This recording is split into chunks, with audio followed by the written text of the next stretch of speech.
peeps, welcome back.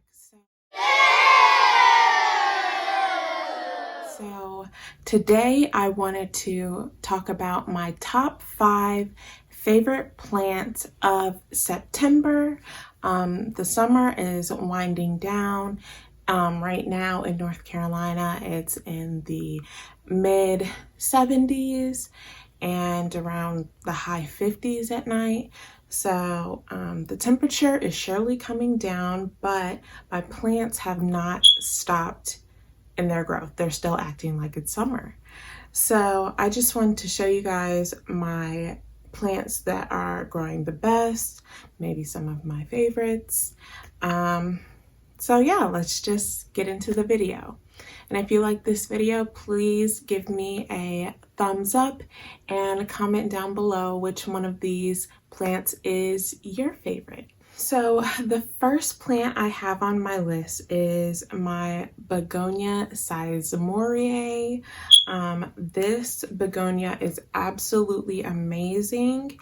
If you're looking for any cool begonias to get into, I highly recommend this one. It has fuzzy leaves on the front and on the back. It has not only the fuzz, but red veining, and it looks so cool.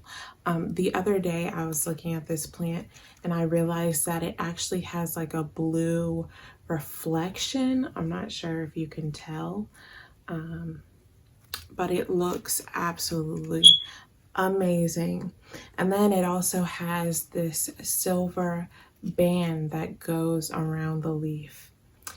Also, the new leaves that are coming in are super hairy. It gives me Snuffleupagus vibes. Like the other day I put on my Instagram story that it was giving me Sesame Street vibes. And I looked at these little leaves thinking Snuffleupagus, which was my favorite character. But yeah, thing is, I do have 3 leaves coming in. But then every time I get a few leaves coming in, one leaf tries to go on me. So I'm trying to figure out how to make all of the leaves stay. Ooh, I just looked at the back of this leaf. Look at that. Isn't that amazing? This plant, I just figure out something new about it every day. And these leaves are getting huge. Absolutely humongous. So this is one of my favorite plants of September, and it's been growing amazing. Also, side note, I do let this begonia dry out. It's not under a cloche or anything. So this begonia is drought tolerant, which is probably why we get along. I keep my humidity at about 60, so it's nothing crazy. So yeah, Begonia Cyazamori. Next up on my list is this Peperomia Obtusifolia variegata. I've had this plant for the last 2 or 3 years. It might be 2.5 years, and I've grown this plant out, and I never really paid attention to it, and I guess that's why it started to droop down. Even some instances I would barely water this plant and it would get so dry. But it is so resilient. So this is one of the most resilient peperomias in my collection. And then on top of that, it's beautiful too. I don't know why, but it kind of looks like a Hoya to me. I don't know, when you like stand back and look at it, it looks amazing. So you can find this plant at your local Home Depot or Lowe's. They're pretty common, and this was grown out from, I think it was 2 or 3 strands, and as the other strands got longer, it would pop out some more strands. So obviously it's not 2 or 3 strands now because of the growth, but I appreciate the fact that it still fills itself in from time to time. So yeah. Peperomia Obtusifolia, variegata. The third plant on my list for my favorite of September is this Ficus Aspera. I got this ficus from, well, I did an unboxing on this ficus and it couldn't keep but a couple of leaves when I had it inside until I put it outside and it absolutely bursted with a growth. I mean, look at this leaf. Its common name is the clown fig, but it's absolutely amazing, an amazing ficus. And this type of variegation is my favorite. It almost looks like, if you remember Tetris, or I don't like sectorial variegation because I feel like it's just not healthy for any plant, but this type of variegation is my absolute favorite. It's so beautiful.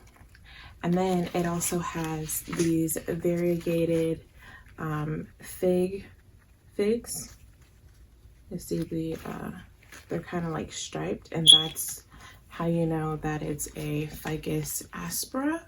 This is one of my favorites, and I'm sure I wanted to document this right now because I'm sure as the winter comes that it's probably going to drop all of its leaves, even in the south-facing light that I have it in.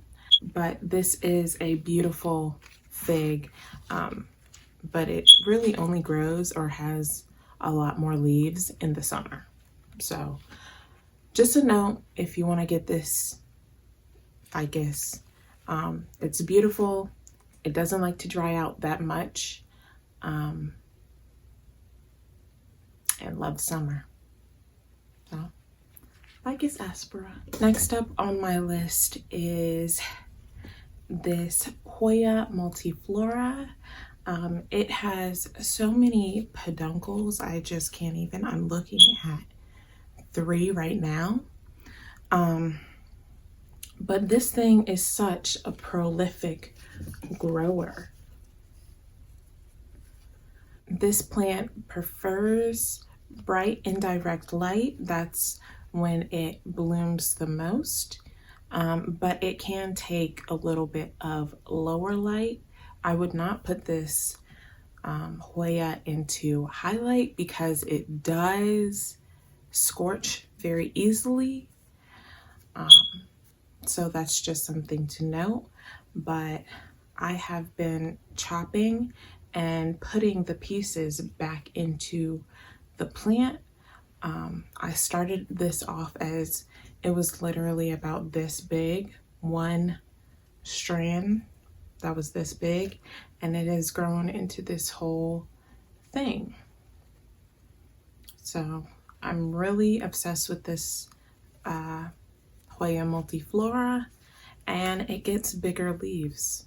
So that's amazing. The ones from the top that used to be on the top up here are still super big. So yeah, I highly recommend this Hoya. And if you don't have this in your collection already, I highly recommend you adding it. My 5th and final plant is Syngonium Podophylum. I was telling people in my Instagram DMs when they were asking me, because I do feature this thing a lot on there, I was like, I'm pretty sure it's an illusion. And then I looked up an illusion, and you can't really find a lot of pictures of illusion. You can just find berry illusion, which this is not. But you could find just Syngonium Podophylum, which this does look like. So that's what I'm assuming it is. And you can just find this at your local Lowe's. I got mine for about $4. And I always keep my arrowheads in leca because they do require watering when they want it they want it or they're gonna die. I learned that the hard way a couple of times.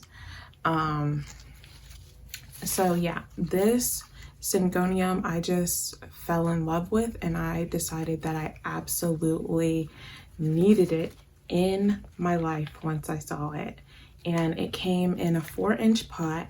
I got it, I think, at the beginning of this summer.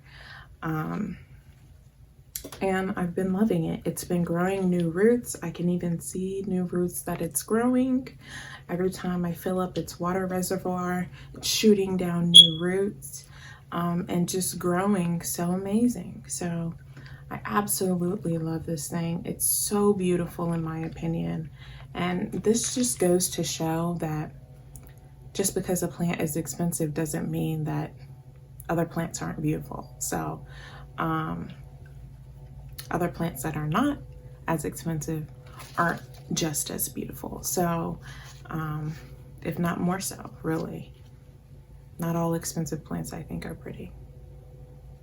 So this is the last and final plant, and I'm just totally in love. Like, who wouldn't love this leaf? Or this whole plant, really.